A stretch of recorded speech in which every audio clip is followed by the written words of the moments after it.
Fala galera que acompanha aqui o podcast da Game Talk, tudo bem com vocês? Galera, tô entrando agora aqui logo depois do jogo, né, de mais um jogo aí da seleção brasileira pelas eliminatórias da Copa. Já são 8 jogos, meus camaradas, 8 jogos, falta apenas um jogo para o encerramento aí do primeiro turno. E pasmem, senhores, pasmem, seleção brasileira está com 8 pontos, 8 pontos em 8 jogos, desculpe, 10 pontos, 10 pontos, ou seja, em 8 jogos, quase que um turno inteiro, o Brasil ganhou 3 jogos, 3 pessoal, empatou um, sendo que esse empate foi com a Venezuela em casa, e perdeu 4 jogos das eliminatórias. E hoje o que deu? Mais uma derrota. Aquilo que eu já vinha falando, já falamos em outros podcasts, eu e o Ed, e no último eu também falei um pouco após a vitória aí do Brasil sobre o Equador, com aquele resultado enganoso ali de 1-0. O Brasil, gente, o futebol brasileiro está em crise. O futebol brasileiro está numa entre-safra incrível, senhores. Não é possível que nada será feito até a Copa de 2026, pessoal.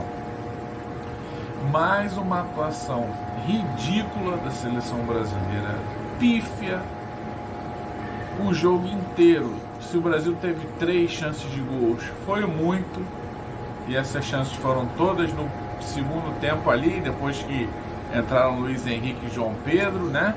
E ajudaram ali, deram uma movimentação ali na frente. Fora isso, tudo bem, o Paraguai no segundo tempo também praticamente não ameaçou. O Paraguai não é uma equipe que agride muito, né? Historicamente falando, não é uma equipe que agride muito, não é o estilo do futebol paraguaio agredir muito.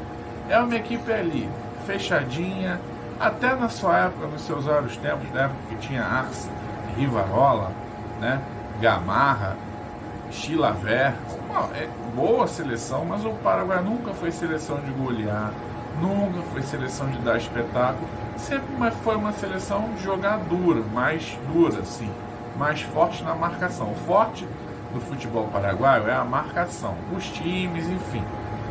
Agora, tecnicamente, o Paraguai é muito fraco, muito fraco. Só que a seleção brasileira tá pior, entendeu? Tá pior. O Brasil não consegue, gente, não consegue ameaçar o gol, entendeu? 3, 4 chutes a gol se muito, entendeu? Não pode continuar assim, é uma vergonha, gente. É uma vergonha. E na última entrevista coletiva antes do jogo, o seu Dorival Júnior ainda veio falar: me cobrem que o Brasil estará na decisão da Copa. Só pode ser um brincalhão, né? Ele só pode estar de brincadeira, né? Jogou pra galera, né, Dorival? Só que, Dorival, a galera não é boba, Dorival. Não adianta falar, vir com frase de efeito, falar essas coisas, se quem acompanha a seleção tá vendo que o desempenho está pífio, horroroso, entendeu? Horroroso. Seleção brasileira de futebol, gente, é um patrimônio do nosso país. Seleção brasileira de futebol é pentacampeã mundial.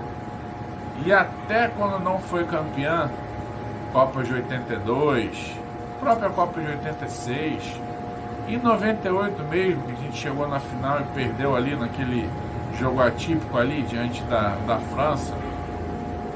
Pessoal, o futebol brasileiro é um patrimônio. O Brasil tem milhões de jogadores consagrados. O futebol foi e sempre será o carro-chefe do nosso país. O futebol recebe apoio de todos os lados. Futebol profissional, tá? Não tô nem falando de futebol amador, não. Futebol amador também vive na crise, assim como outros segmentos aí do nosso esporte, né? Então, galera, Dorival, não venha, não vá, não dê entrevista coletiva para um monte de jornalista ali né? E falar uma bobagem dessa, né? A seleção brasileira não performa, gente. Há quanto tempo a seleção brasileira não performa? Vocês lembram? Fez 2 bons amistosos no início do ano contra Inglaterra e Espanha. Ok. Na estreia do Dorival, ok. Amistosos, pessoal. Amistosos não quer dizer nada. Desempenho, o Brasil, depois de Inglaterra e Espanha, o Brasil enfrentou de poderoso, vamos botar, de seleção consagrada, só o Uruguai, pessoal. O Brasil pegou México e Estados Unidos em 2 amistosos, né? Ganhou um tomando 3 gols, acho que foi 5-3, empatou o outro. Depois, na Copa América, o Brasil pegou a Costa Rica, não ganhou.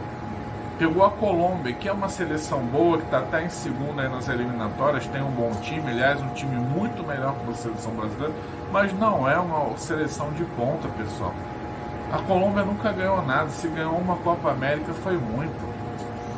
E depois ganhou desse mesmo Paraguai, aí o Brasil ganhou de 4-1, se classificou ali em segundo do grupo. Aí me pega o Uruguai, tem um jogador a mais e empata e perde nos pênaltis. Pessoal, pelo amor de Deus, né? Vamos acordar, seleção. Vamos acordar, Dorival. Vamos acordar, CBF.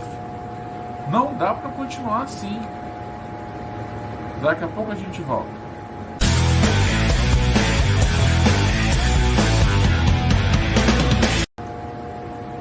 De volta aí com a segunda parte aí do nosso podcast especial sobre seleção brasileira aí. Depois de mais um vexame nas eliminatórias da Copa. Como eu disse anteriormente, é preciso acordar, é preciso respeitar o futebol brasileiro, a história do futebol. Não tem essa, jogador joga bem no time, não joga bem na seleção. Meus senhores, meus amigos, meus queridos, até ali, início da década de 2000, quando o Brasil foi campeão da Copa 2002, até em 2006, quando tinha uma baita de uma seleção, mas não, enfim, perdeu para a França, tá jogando mal, mas até então vinha fazendo uma ótima Copa em 2006. Depois, em 2010, já caiu um pouquinho de produção, mas igualmente conseguiu chegar às quartas, né? E aí, em 2014, Copa do Brasil, aquilo tudo, não precisa nem lembrar. O baile que a gente tomou da Alemanha, de 7-1, foi na semifinal, foi uma vergonha aquele jogo. E foi 7-1 porque a Alemanha tirou o pé, que era para ter sido 10, no mínimo. Então, tem que acabar essa história. O jogador joga bem no clube, não joga bem na seleção. O jogador, ele é bom ou ele não é. Não importa se ele performa em um, ele tem que performar no outro. Essa é a minha visão, tá? Mas tem esquema de jogo, tem posicionamento, né? Tem características de jogo. Ele joga na Europa, aqui disputa a eliminatória sul-americana. Não interessa, galera. O talento sempre superou e sempre venceu todas essas barreiras. Então, algo muito errado está acontecendo lá dentro da CBF e não é de hoje. Não é de hoje. Não adianta valorizar o produto Campeonato Brasileiro, o campeonato mais disputado do país, né? Os times se reforçarem e muitos, se não a maioria desses reforços são justamente vindos do futebol sul-americano, né? Porque, enfim, os melhores, os craques brasileiros jogam todos na Europa ou vão cedo para a Europa, né? Craques também já não são faz tempo. Ok, o futebol mudou, as seleções mudaram, evoluíram, tudo mudou. Agora, o Brasil está retrocedendo. Está retrocedendo. Não é possível. Não é possível. Até quando a gente vai ficar assistindo esse show de horrores que são jogos da seleção brasileira? Gente, eliminatórias da Copa Sul-Americana. Com todo respeito, você tem aí Brasil, Uruguai e Argentina. E são 3 seleções, sim, históricas, sim, campeãs mundiais e de outras competições. Acabou, pessoal. Equador, Colômbia, que são emergentes aí, São boas seleções, seleções medianas, mas difícil ver um jogador equatoriano explodindo lá fora. Difícil ver um jogador colombiano explodindo lá fora. Já brasileiros, argentinos e uruguaios você vê aos montes, aos borbotões. Mas não é possível que o Brasil não acorde enquanto é tempo. Vocês imaginam o Brasil fora da Copa de 2026? O prejuízo que não vai ser. Principalmente para a CBF, né? Convenhamos, já que o futebol virou um grande negócio. E para a FIFA, claro, que a competição vai ficar ali, né? Faltando ali a principal seleção, né?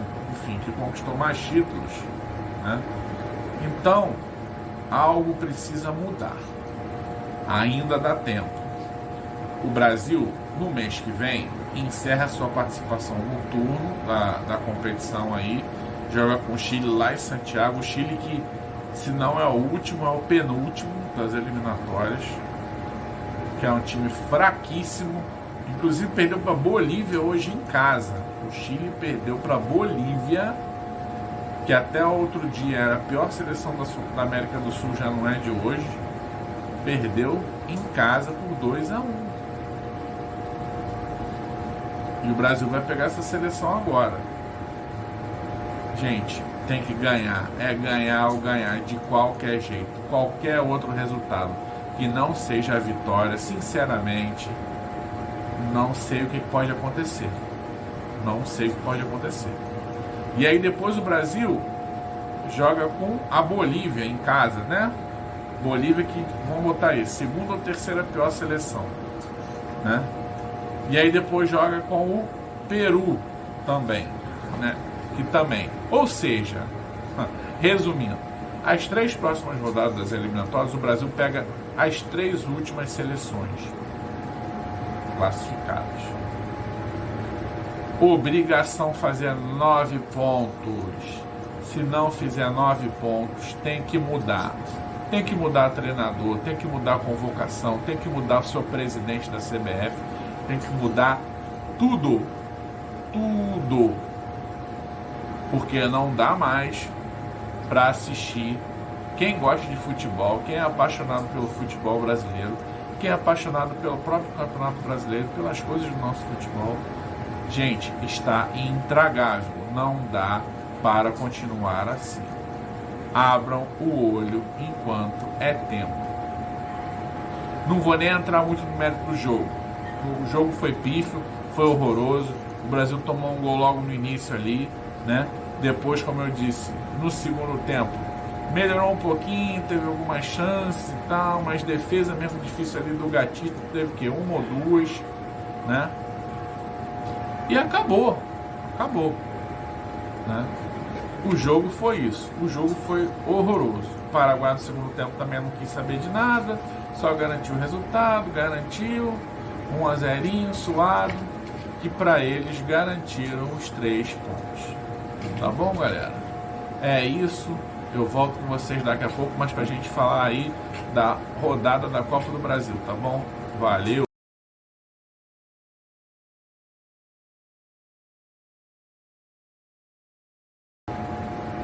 Voltando, galera, para nosso último bloco aí da nossa resenha de hoje, nosso podcast de hoje. Vamos falar um pouquinho aí dos jogos de volta aí pelas quartas de finais da Copa do Brasil.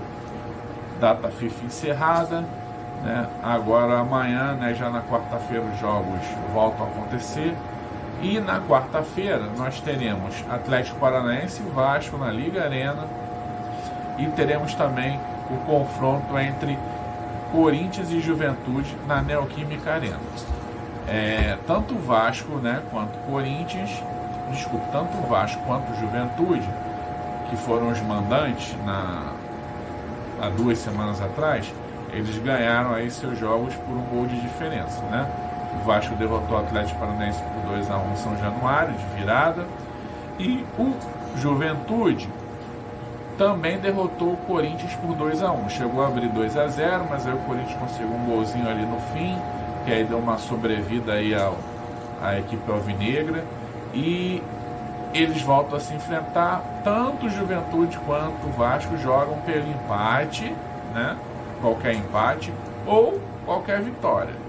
Caso o Atlético Paranaense e Corinthians, né, que serão os mandantes dessa vez, vençam seus jogos por pelo menos um gol de diferença, aí as disputas para as semifinais serão nos pênaltis. Se vencerem por 2 ou mais gols de diferença, aí quem vai se classificar vão ser Atlético Paranaense e Corinthians, tá bom? Esse aí é o resumo dessa chave. Na quinta-feira teremos os jogos da volta também, só que dessa vez teremos Flamengo e Bahia, né, no Maracanã, e também teremos Atlético Mineiro em São Paulo, na Arena MRV. E aí, esse é o contrário, né? Atlético Mineiro e Flamengo, que foram visitantes na última rodada, venceram seus jogos, ambos por 1-0. E estão uma vantagem maior ainda, porque vão decidir a sua sorte em casa. Mas, falando de saldo de gol, dá no mesmo, tá? Ou seja, se Flamengo e o Atlético Mineiro, que são os mandantes, né, seguraram o empate em casa, estão classificados. Se vencerem, igualmente. Caso percam, né, em casa para Bahia e São Paulo, respectivamente, os times dependem aí do saldo de gol. Se perderem por um gol de diferença, pênalti também. Se perderem por 2 ou mais gols de diferença em casa, o que é já menos improvável, né, porque são mandantes, aí eles são eliminados. Então, nós veremos, né? Eu vou botar aqui meus favoritos, vou botar aí Flamengo e Atlético Mineiro, porque vão decidir em casa e já tem a vantagem do 1-0, né? Boto eles como favoritos. E nos outros jogos eu vou arriscar, hein? Eu acredito que Juventude, né, e Corinthians, o Corinthians é aquele time que tá difícil de se acertar. Pode ser que o Corinthians vença por um gol aí e leve para os pênaltis, mas eu não sei não, hein? Tô achando que o Juventude vai avançar e vai ser zebrinha aí nas semifinais. Atlético Paranaense e Vasco é bem mais difícil, é um confronto bem mais equilibrado. Mas assim, se a gente for pegar o histórico das Copas, né, do Atlético Paranaense, Copa do Brasil e Copa Sul-Americana, o Atlético Paranaense tem feito boas campanhas nas Copas. No Campeonato Brasileiro está mal, está ali no meio de tabela, né? Mas nas Copas o Atlético Paranaense tem feito boas campanhas, né? Então, eu acredito que o Atlético Paranaense consiga vencer. Não sei se vencerá por mais de um gol de diferença, porque o Vasco melhorou muito também, né? Melhorou muito. Então, eu acho que pode ter pênalti também entre esse jogo aí. Mas o meu favorito para este jogo é o Atlético Paranaense, que não quer dizer que vai acontecer. Se o Vasco passar, vai ser um feito danado, né? Pô, o Vasco que não esperava nada aí, né? Tá se reestruturando agora, né? A SAF e o Pedrinho conseguindo tomar as rédeas aí do clube, o que ele não tinha, né? O Vasco, pô, vai ser muito bom pro Vasco essa classificação, né? Mas vamos ver, cartas na mesa. Só queria finalizar aqui deixando, né, aqueles parabéns e um abração para a galera, os atletas paralímpicos brasileiros. Eu já disse isso em outros podcasts anteriores, eles deram show literalmente, e no último dia de competições eles conseguiram, né, aquelas medalhas ali, ficaram sempre ali entre o top 10, né? Acho que a pior colocação do Brasil foi um 8º, se eu não me engano, de toda a competição. E os atletas, no último dia, conseguiram ouros que fizeram eles passarem a Itália. Então o Brasil deu show. Meus parabéns a esses atletas que deram sua vida, deram sangue, suor, né, e lágrimas, né?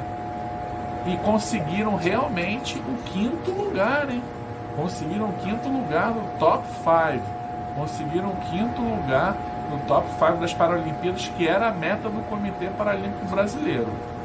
Deram um show, se eu não me engano, não sei de cabeça, mas eu acho que foram 89 medalhas no total, né? Nossa, nem sei o que falar, só dar os parabéns. Muito bom mesmo. Que isso sirva de lição aí para as autoridades, para as federações, para os clubes, para dar mais apoio para essa galera. Deem mais apoio. Esporte não é só futebol, tá bom? Eu hoje encerro por aqui essa minha resenha especial de seleção brasileira.